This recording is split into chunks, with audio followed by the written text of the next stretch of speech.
TV9 Bharatvarsh के इस mega political show में आप सभी का स्वागत है। आज स्टूडियो में वो मेहमान आने वाले हैं जिन्होंने अपने उसूलों पर अपनी अलग हस्ती बनाई है। बात ईमान पर आई तो 1986 में सत्ता भी ठुकराई है। जन्म से मुसलमान हैं, दिल में राम हैं। वोट की राजनीति पर पूर्ण विराम है। देश की बदलती राजनीति के चश्मदीद हैं। जैसी दिवाली है वैसी बकरी ईद है। हिंदी, उर्दू, संस्कृत, फारसी बहुत सी भाषाओं की पहचान है। बोली में धर्म है, झोले में संविधान है। जितना कुरान का है उतना गीता का ज्ञान है। नाम आरिफ मोहम्मद खान है। जोरदार तालियों से स्वागत करिए देश के पूर्व कैबिनेट मंत्री, पूर्व लोकसभा सांसद, धर्म और संविधान के जानकार, देश के जाने माने स्कॉलर, केरल के राज्यपाल आरिफ मोहम्मद खान जी का स्वागत है आपका सर। जोरदार तालियां हमारे साथ सर, हमारे सीनियर एडिटर्स हैं यहां पर। आपका स्वागत है सर, प्लीज बैठिए। बहुत धन्यवाद। इतनी अच्छी बातें कहने के लिए इतनी उम्मीद मत बढ़ाइए कि मेरे लिए परेशानी हो जाए। आपका बहुत बहुत शुक्रिया, आपने समय निकाला हमारे लिए। इतनी पढ़ाई लिखाई, इतनी भाषाओं, इतने विषयों का ज्ञान, आपको देखकर यह भ्रम दूर हो जाना चाहिए कि जो कुछ नहीं कर पाता वो नेता बन जाता है। नहीं, दूसरी भी बात है कि इसमें कभी कभी ऐसी परिस्थितियां पैदा हो जाती हैं कि जहां आपको अपनी जान बचाने के लिए भी पढ़ाई करनी पड़ती है। 1986 में के बाद मैं ऐसी ही परिस्थितियों से कई साल तक गुजरा और फिर मेरी समझ में आया कि जिनका मैं मुकाबला करना जिनसे उस वक्त जिनका विरोध था, उनका मुकाबला करने के लिए ये पढ़ाई करना ज़रूरी है।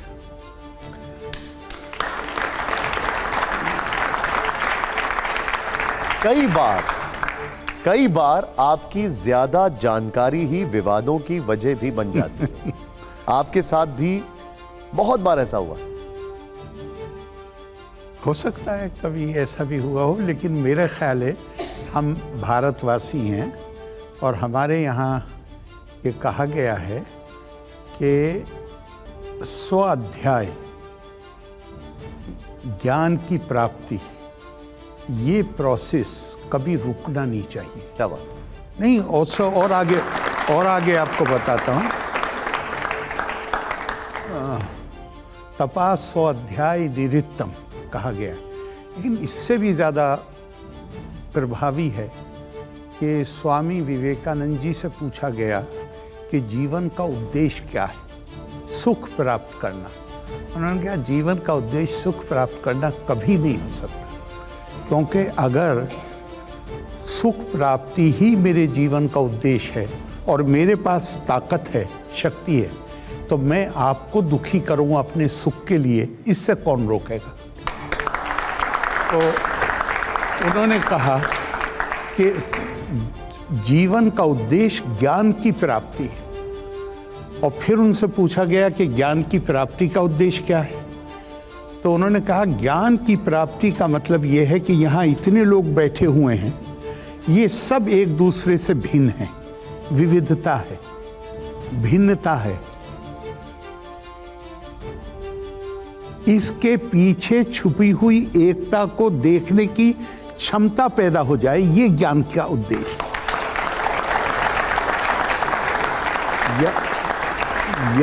यदा भूता पृथक भावा मेकस्थमनो पश्यति तत एवाचा विस्तारम ब्रह्मा संपद्यते तदा। जितनी डाइवर्सिटी, विविधता आपको नजर आती है, ये एक ही स्रोत से निकली है और उसी का ये मैनिफेस्टेशन है, उसी का ये प्रकटीकरण। जब इंसान को ये बात समझ में आ जाएगी तो फिर उसको किसी और चीज की जरूरत नहीं रहती, वो फिर ब्रह्मा संपद्यते तथा, फिर वो ब्रह्मा का हिस्सा बन जाता है। 22 जनवरी को राम मंदिर की प्राण प्रतिष्ठा है। आप कार्यक्रम के मुख्य अतिथियों में से एक हैं। क्या भाव आ रहे हैं इस वक्त मन में? देखिए, बुनियादी तौर पे मैं इस तरह देखता हूँ कि इंसान को, मानव को बहुत तरह परिभाषित किया गया है कि वो सामाजिक, सोशल एनिमल है, सामाजिक प्राणी है, आध्यात्मिक प्राणी है, और भी कई परिभाषाएं दी गई हैं। उसके साथ एक बात नहीं भूलनी चाहिए कि वो महत्वाकांक्षी प्राणी, और महत्वाकांक्षा अगर किसी आदर्श चरित्र से मर्यादित नहीं होती है तो वो महत्वाकांक्षा दूसरों के लिए बहुत खतरनाक बन जाती है। लेकिन हम भारतीय हैं तो हमें भारतीय संस्कृति को समझने का प्रयास करना ही पड़ेगा। हमारी संस्कृति इंसान के अंदर, इंसान नहीं अकेले, जानवर और चिड़िया के अंदर भी, पेड़ के अंदर भी आत्मा को देखती है, जिसका मतलब है उसका भी शोषण करने का अधिकार हमको नहीं है। तो मैं अगर बस इंसानों में और उनमें फर्क इतना है कि वहाँ ये मानते हैं कि वहाँ चैतन्यता की कमी है, तो इंसानों में मुझे हर किसी के अंदर आत्मा के रूप में मुझे दिव्यता नजर आती है। तो फिर ये बताइए मुझे, राम किसके हैं? क्या राम धर्म से बंधे हैं, क्षेत्र से बंधे हैं, किसी संप्रदाय से बंधे हैं? नहीं, यही मैं तो कह रहा हूं कि जो चीज हमारे यहाँ किताबों में है, जो ग्रंथ हैं उनके अंदर है, उसका अगर मूर्ति रूप कोई है इस देश में तो वो भगवान श्री राम। इसी बात का कि जहां हर किसी को के अंदर आपको दिव्यता देखनी, अगर इसका कोई मूर्ति रूप है तो वो है।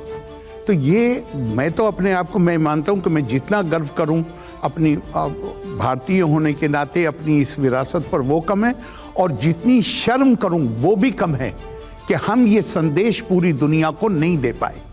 तो अगर भारत के मुसलमान की बात करें, भारत का मुसलमान राम को क्यों नहीं अपना पाता है? भारत में हिंदू भी बहुत ऐसे हैं जो नहीं अपनाते, इसमें क्या खास? भारत तो ये तो वो देश है जहां चारवाक की एक बात भी नहीं मानी किसी ने, लेकिन महात्मा कहा, उसकी जो बौद्धिक शक्ति थी उसको सम्मान दिया, किसी ने एक कंकरी नहीं मारी। और जितनी चीजें भारतीयों के लिए पवित्र हैं, जितनी चीजें उनकी आस्था का हिस्सा हैं, चारवाक दर्शन से ताल्लुक रखने वालों ने हर चीज का मजाक उड़ाया। लेकिन भारत का की तो ये परंपरा ही नहीं है कि आप अपने से अगर विभिन्न मत है तो हम उसके लिए उसके खिलाफ हथियार लेके खड़े हो जाएं। नहीं, कंकरी भी नहीं मारी, बल्कि महात्मा का